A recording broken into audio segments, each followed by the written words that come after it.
औज़ुबिल्लाहिमिनश्शैतानिर्रजीम बिस्मिल्लाहिर्रहमानिर्रहीम। अस्सलाम वालेकुम। मैं लियाकत अली मेकन और आप देख रहे हैं बॉक्स न्यूज़ लियाकत। चैनल को यूट्यूब पर सर्च करें बॉक्स न्यूज़ लियाकत और चैनल को सब्सक्राइब करें। आज की गहरी बात इस मास के साथ महंगाई का जो सुनामी जिसने इस वक्त पंजे गाड़े हुए हैं पाकिस्तानी कौम को और पूरी तरह से दबोचा हुआ है, क्या इससे बाहर आ सकता है पाकिस्तान या इससे बाहर निकल सकता था कि उसकी कोशिश ही नहीं की गई।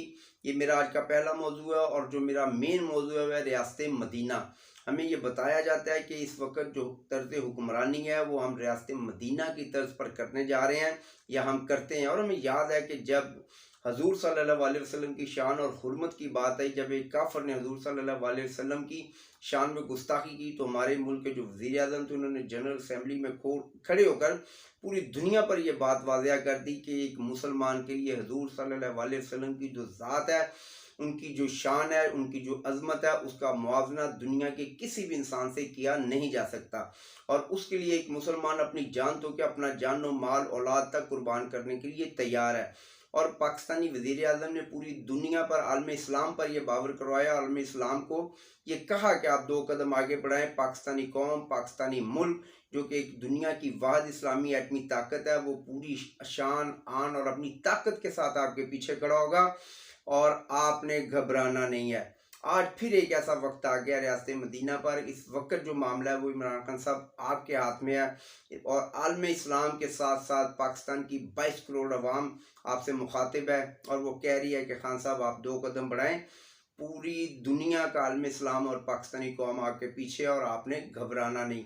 लेकिन हमें लग रहा है कि आप थोड़े घबरा रहे हैं। इस मौजू पर मैं बड़ी तफसील से बात करूंगा अपने प्रोग्राम के एंड पे। उससे पहले मैं थोड़ी सी महंगाई पे बात कर लूँ। देखिए 2008 और 9 में जब पेट्रोल और डीजल की कीमत पूरी दुनिया में बहुत ज़्यादा थी, उस वक्त $147 पर बैरल पे गया था पेट्रोल और डीजल, बल्कि 160 तक गया था। लेकिन हमें याद है कि उस वक्त की हुकूमत ने सिर्फ 2 काम किए थे कि पेट्रोल पर सब्सिडी दी और बिजली के बिलों पर कौम को सब्सिडी दी और एक बहुत बड़े बहरान से कौम को बाहर निकाला। हमें याद है कि जब 10,000 रुपये का बिल आता था तो उसमें 3500 रुपया माइनस करके हमें भेजा जाता था कि आप सिर्फ 6500 रुपया जमा करवाएंगे, 3,500 रुपया हुकूमत देगी। और पेट्रोल और डीजल की कीमत 86 रुपये से ऊपर नहीं गई और पूरे मुल्क में कोई भी हलचल नहीं हुई। इस वक्त 86 रुपये पर बैरल के हिसाब से पेट्रोल है, लेकिन पेट्रोल की कीमत इस वक्त पाकिस्तान की बुलंद तरीन शायद सदा पर मौजूद है, जो कि बहुत बड़ा अलमिया है। क्या अगर पिछली हुकूमत के मॉडल को आप अपनाते तो क्या इस बहरान से निकल नहीं सकते थे। इस वक्त आप ऐलान कर रहे हैं कि हम 2 करोड़ घरानों को सब्सिडी देंगे, लेकिन अगर आप सिर्फ पेट्रोल और बिजली पर सब्सिडी दे देते तो पूरी कौम जो है वो इससे बाहर आ जाती। गवर्नर स्टेट बैंक का जो बयान है वो हमारी समझ से बाहर है कि उन्होंने ये बयान किस तरह से दिया और क्यों दिया। क्या ऐसा तो नहीं है कि जैसे जो लोग आपके साथ इस मुल्क में मौजूद थे पहले उन्होंने लूटा, वो चाहे चीनी में लूटा, चाहे आटे में लूटा, खाद में लूटा, दवाइयों में लूटा, और इस वक्त वो सारे ही मुल्क से बाहर हैं और अब जो इस मुल्क में नहीं आ सके, क्या उनके लिए आपने कोई मैसेज दिया है कि भाई हमने जो अपना डॉलर है उसकी कीमत इतनी बुलंद सतह पर ले गए हैं। अगर आप अपने फ़वाइद हासिल करना चाहते हैं जो 2014 से लेकर आज तक आपने पार्टी के ऊपर ख़र्चा किया है, तो आप भी अपना जो है हिस्सा वो निकाल कर ले जा सकते हैं, क्योंकि पाकिस्तान में तो ना कोई पूछने वाला है और ना ही कोई कुछ यहाँ पर करने वाला है।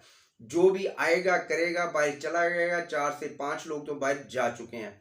गवर्नर स्टेट बैंक को ऐसा बयान नहीं देना चाहिए था। मेरी बात को आपको समझना होगा कि जो मुल्क में मौजूद थे उन्होंने भी लूटा और अब जो मुल्क से बाहर हैं उनको भी दावत दी जा रही है। लेकिन मुल्क से बाहर सिर्फ मैं उन लोगों की बात कर रहा हूँ जिन्होंने कोई फॉरेन फंडिंग केस या कोई ऐसे जो मामला हैं अपना जो देते हैं चंदा वगैरह सियासी पार्टियों की, बात सिर्फ मेरी उनके लिए, तमाम पाकिस्तानियों के लिए नहीं है। रियासत मदीना आप हज़रत उमर रज़ी अल्लाह ताला अन्हा की बहुत ज़्यादा मिसाल देते हैं और हमें याद है कि जब एक शख्स आके हज़रत उमर से ये फरमाता है कि कहता है कि जी एक आपका जो गवर्नर है जो कि मिस्र में मौजूद है, उसने अपने घर के बाहर एक चौकीदार बिठा रखा और वो रेशम के कपड़े इस्तेमाल करता है, क्योंकि आपने ये मना फरमाया था कि आप मेरी हुकूमत में कोई भी इंसान रेशम नहीं पहन सकता। और आपने उसको जब बुलवाया तो उसको कहा कि तुम्हारा बाप बकरियां चराता था, लिहाजा ये 200 बकरियां लो और जाके पहाड़ों पर 2 साल तक चराओ ताकि तुम्हें अपनी औकात याद रहे। जब इंसान बुरे वक़्त के अपने दोस्तों को अच्छे वक़्त में छोड़ देता है तो फिर उसके लिए तबाही के अलावा कुछ भी नहीं रह जाता। हज़रत उमर की हम मिसालें देते हैं और हज़रत उमर रज़ी अल्लाह ताला अन्हो ने एक कुर्ता जब रेशम का पहना तो उनसे वो सवाल किया गया तो उनके बेटे को उठकर खड़े होकर गवाही देनी पड़ी कि ये जो कुर्ता है ये मेरा था जो कि मैंने अपने वालिद साहब को दिया। और फिर शायद इसी बेटे को हज़रत उमर ने अपने दौरे इक़्तिदार में कोड़े भी मारे। लेकिन यहाँ पर तो हमें देखने में ये मिल रहा है, हमें बताया जाता है कि जी हमें बड़ी तहम्मुल मज़ाजी और अपने ऊपर तनकीद सुननी चाहिए, तनकीद को बर्दाश्त करना चाहिए। लेकिन 2 दिन पहले मर्दान में एक बंदे ने सोशल मीडिया पर आपके बारे में बात की और आज 3 दिनों से वो जेल में बंद है। क्या ये सोशल मीडिया पर बैठे लोगों के लिए कोई मिसाल है और उनको ये प्रेशराइज़ किया जा रहा है कि आप ज़रा सी कोई बात करेंगे तो हम आपको अंदर कर देंगे? अगर कोई ऐसी बात है तो खान साहब अब हमने भी घबराना नहीं है। मैं इस सारे मौजू को मेरा टच करने का मकसद सिर्फ इतना था, मैं बड़ा मोहतात होकर बात कर रहा हूँ क्योंकि मैं एक इस्लामी जो मजहबी मामलात हैं उनको इतना नहीं समझता। मैं बड़े आराम से और धीमे मिजाज में बात कर रहा हूँ और मैं अपनी वीडियो को अपने प्रोग्राम को कभी भी एडिट नहीं करता हूँ। तो मेरी अगर कोई बात किसी टाइम वैसी फील होती है आपको तो वो भी उसके लिए मैं मादत खाऊँ। मीडिया में ये जो सोशल मीडिया और पाकिस्तानी मीडिया पर बहुत ज़्यादा पाबंदियां लगाई जा रही हैं, मैं बड़ी तफसील से इस पर बात करूंगा क्योंकि आज मैं और ज़्यादा कोई बात नहीं करना चाहता था। एक बात मेरी याद रखिए खान साहब, इस वक्त हजूर सल्लल्लाहु अलैहि वसल्लम की हुर्मत और इज़्ज़त का सवाल है। अगर आप आगे नहीं बढ़े तो मदीने वाला खुद आगे बढ़ेगा। अगर उन्होंने नोटिस ले लिया तो फिर ना मेरे पास कुछ होगा, ना आपके पास कुछ होगा, ना ही कुछ करने वालों के पास कुछ होगा।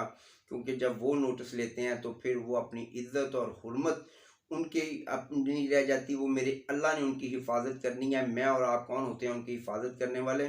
मेरा अल्लाह उनकी इज़्ज़त और हिफाजत का ज़ामिन है और उन्होंने ही उनको ज़ामिन बनाकर इस धरती पर भेजा है। मेरी बात अच्छी लगी तो मेरी बात को शेयर करें। मैं फिर माज़रत चाहता हूँ कि अगर मेरे से कोई